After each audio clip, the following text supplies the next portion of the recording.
Hey everybody, this is Modern Refugee. I'm going to show you guys how to dehydrate peas and carrots today. Peas and carrots are something that we use in a lot of different recipes, especially fried rice, and I'm going to do a fried rice video at some point in the future as well.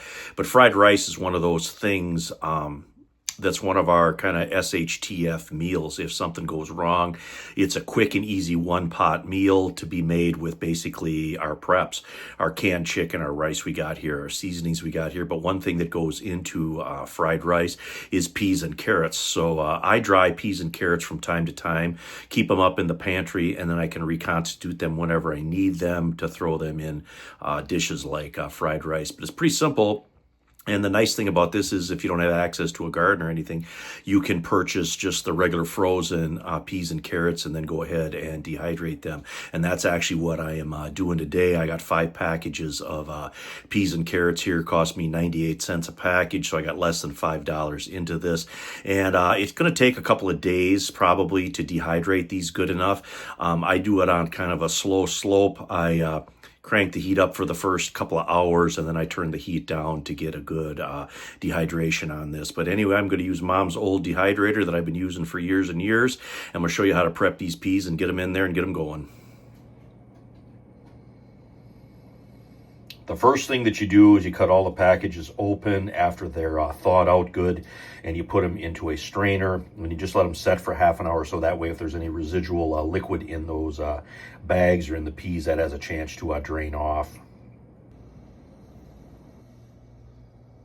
All right, guys, after they've strained out for half an hour or so, what you're going to want to do is take these guys and lay them on some paper towel and dab off the excess moisture. Now, you don't have to do this, but it speeds up the dehydrating process quite a bit if you have that excess moisture off there, because then the dehydrator doesn't have to work so hard to dry off the fruits or vegetables, whatever you're doing, before you go ahead and dehydrate it.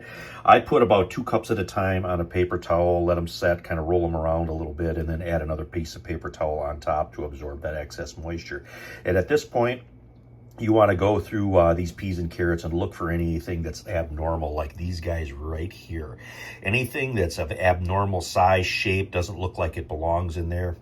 You want to pick that stuff out, because what will happen is that stuff isn't going to dehydrate the same, because it's a kind of odd shaped. It isn't more uniform like these right here. And that way you could have a piece in your stuff that doesn't have all the moisture out of it, and that could induce spoilage. But anyway, when I got these dried off here, all I'm going to do is spread them out on my dehydrator trays. And when I got this whole stack, we're going to take this stuff out and put it in the shed on the workbench, and we're going to plug it in, and we're going to let the dehydrator do its work. I don't like doing dehydration in the house because it takes up the whole counter when you do it, and it's nice to do it in an outbuilding if you have a way where you can do that. That way your counter is clear, because this does take a couple of days usually for stuff to dehydrate down good enough to be put up. All right, guys, this is what the peas and carrots look like when they're all prepped and in the dehydrator tray. Now I'm going to take these guys outside. I'm going to put them on the dehydrator, and I'm going to let them go for about 2 hours or so on the highest setting. Then I am going to turn down my setting to about medium low, and then I'm going to go ahead and just leave it. And about every 6 hours or so, I'm going to rotate the trays top to bottom. That way you get a little bit more uniform drying, and they do it they just dry better. I think rotating the trays does a pretty good job. Anyway, we're going to get this guy out there, get it on, and then when we're all done, I'm going to show you what the finished product looks like. You're going to be really surprised on how much this stuff is going to shrink down. Remember, this was 5 full packages that we purchased at the store. All right, guys, it is 6 o'clock the next day, and I started this about 11 o'clock yesterday morning. So we have a solid 30 hours or so on drying these peas and carrots, and you can see what they look like. They are actually perfect. They are dried out. There's no trace of moisture left in these whatsoever. But now the main thing with this These have to sit a couple of hours so they cool off, because when I put these in the jar, I don't want any type of condensation to form inside the jar. So what I'm going to do is I'm just going to leave the cover on this. I'm going to leave them out here until they cool off. Then we're going to take these peas. We are going to transfer them into a metal bowl, and then we are going to put them into a pint jar.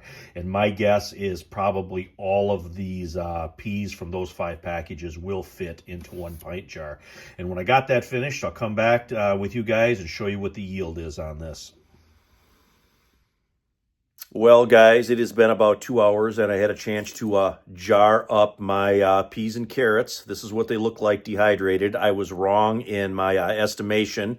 I thought it'd be about a pint, and it's about a pint and 3/4 of a cup. So if you'd want a full quart, you would have to do probably 9 bags, or maybe 8, depending on how much is in the bag. But this is 5 bags of frozen peas and carrots. Now, these guys are ready to set on my shelf. These guys will last a year, probably longer. Now, if I want to use these, I'm just going to throw them into whatever soup or stew, and then they can reconstitute while it's cooking. And if you want to use them for something like fried rice, what I plan on doing, I'm going to take some of these, put them in a bowl, put warm water on them, and then let them soak up. So they're ready to go. These will soak up the water then, and then you can just add these to your dish, whatever that it is. But anyway, hope you guys enjoyed this little tip here, show you guys how to dry store-bought peas and carrots. But anyway, this is Modern Refugee. Appreciate all my subscribers out there. Hope you guys get a little information, a little entertainment out of my videos as always, and you guys have a good one.